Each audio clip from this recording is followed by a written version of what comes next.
जय हिंद दोस्तों, I love Indian army but I hate सहायक प्रथा। इस प्रथा के बारे में हमारे माननीय सांसद क्या क्या कहना है। लोकसभा से आए क्वेश्चन के आंसर में, लोकसभा में पूछे गए क्वेश्चन के जवाब में हमारे सांसद में क्या आंसर मिलता है, इसके बारे में देख लेते हैं। लोकसभा में पूछे गए 29 जुलाई 2022 को सवाल के जवाब में मिलता है। सेना में सहायक श्री AKP चिनराज जी पूछते हैं, क्या रक्षा मंत्री बताने की कृपा करेंगे कि भारतीय सेना में कुल कितने सेवारत सहायक या हेल्पर हैं? क्या सरकार या सहायक प्रणाली में सुधार करने का विचार है, और यदि हाँ तो तत्संबंधी ब्यौरा क्या है, और सेना में सहायकों के वेतन और भत्तों पर कितना राशि खर्च होती है? वहीं पे इसके उत्तर में रक्षा मंत्रालय में राज्य मंत्री श्री अजय भट्ट जी देते हैं, नियमित सैनिक जो अपने नियमित सैन्य कर्तव्यों के निर्वहन के दौरान भारतीय सेना के अधिकारी और जेसू की सहायता करते हैं तो बड्डी या पूर्व में सहायक कहा जाता है।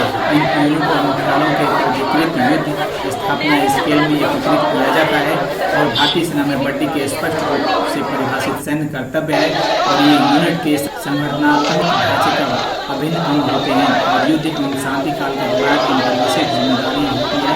फील्ड क्षेत्रों में ऑपरेशन के दौरान ये और अधिकारी जेसू बड्डी के तौर पर युद्ध के लिए तत्पर रहते हैं।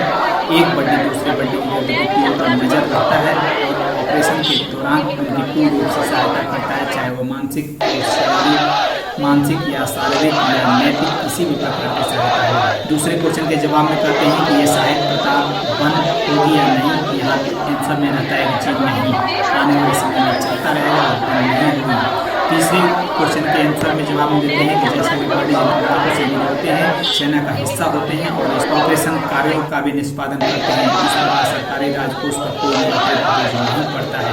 तो दोस्तों, ये था जवाब हमारी संसद से, जो उच्च सदन और निम्न सदन कही जाती है। निम्न सदन, निचली सदन जो लोकसभा है, जो अपने आप में मजबूत और अपने आप में अंग्रेजों की विचारधारा के खिलाफ है, लेकिन यही प्रथा अंग्रेजों की विचारधारा की उपज है और इस प्रथा को छोड़ने पर ये संसद भी तैयार है।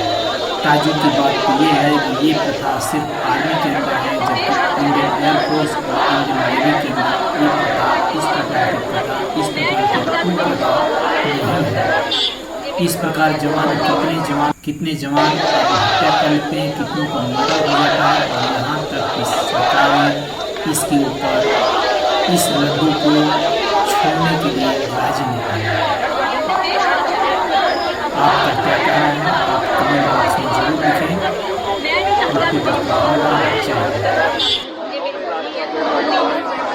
क्योंकि आज वो जो जवान जो ट्रे दिखाएगा, जो झाड़ू पोछा करेगा, जो अधिकारियों के घरों पे कार्य करेगा और अपना ट्रेनिंग, अपना कोर्स, जो चीजें हैं, जो जिसके लिए वो पल रहा है, जिसके लिए गवर्नमेंट पाल रही है, वो वर्क न करके अगर वो चीजें करेगा तो कल जब देश को सुरक्षा के लिए जब जरूरत होगी तो उस दिन वो क्या करेगा?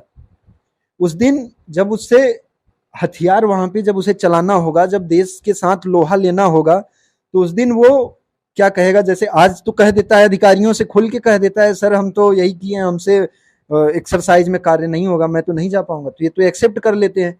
क्या उस दिन आप सब एक्सेप्ट करेंगे? मेरा मेन कहने का मतलब ये है कि उस दिन क्या आप लोग जो कमेंट कर रहे हैं उनसे मेरा सवाल है, क्या उस दिन ये एक्सेप्ट करेंगे कि नहीं सर मैं तो बड्डी ड्यूटी किया था, मैं तो सर उनके अधिकारियों के घर पे कार्य किया था, मैं आज कैसे लड़ सकता हूं?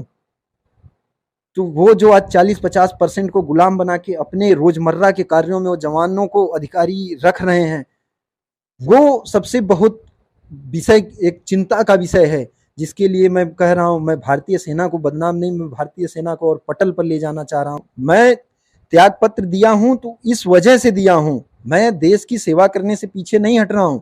मैंने त्याग पत्र दिया किस वजह से कि मैं गुलामी नहीं कर सकता, मैं आप लोगों के घरों का कार्य नहीं कर सकता। मैं जिसके लिए आया हूं, अगर वो कार्य करना पड़ेगा तो मैं दिल खोल के करूंगा। और मैंने 7 साल, जो कह रहे हैं आप, 7 साल मैंने उन विसंगतियों से लड़ते हुए किया। जब मैं कर्नल बेलूमुरुगन सर को बोलता हूं तो वो क्या बोलते हैं? बोला जब लड़ाई लगेगी तब की तब देखी जाएगी, तुम लोग इसीलिए हो, मतलब तुम इसी कार्य के लिए हो, ये वर्ड उन्होंने बोला। और उसके बाद उन्होंने ये बोला था कि तुझे ना सिविल लायक छोड़ूंगा ना फौज लायक छोड़ूंगा।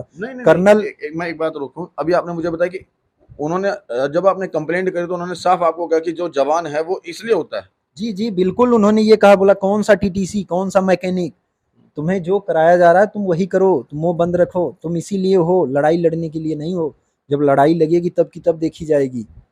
तो हम तो आप लोगों के जैसे पत्रकार भाइयों को तहे दिल से धन्यवाद देते हैं, जो इस दौर में आप लोग हमारी बातों को दिल्ली से आके आज आप जौनपुर में हमारे घर पे आप इन आवाज को उठाने का, इन जो ये आवाज ही नहीं, इस सुरक्षा व्यवस्था को मजबूत करने की आवाज को जो आपने उठाने का एक साहस दिखाया, तो मैं बहुत दिल से धन्यवाद देता हूँ। आप हमारे उन 4-5% जो हमारे जो फौजी अपने आप को समझते हैं, उन भाइयों से कहीं लाख गुना बेहतर हैं, जो कि आप लोग ऐसा कार्य कर रहे हैं कि उस जगह पे न होकर भी इस देश की मतलब सुरक्षा व्यवस्था को मजबूत कर रहे हैं।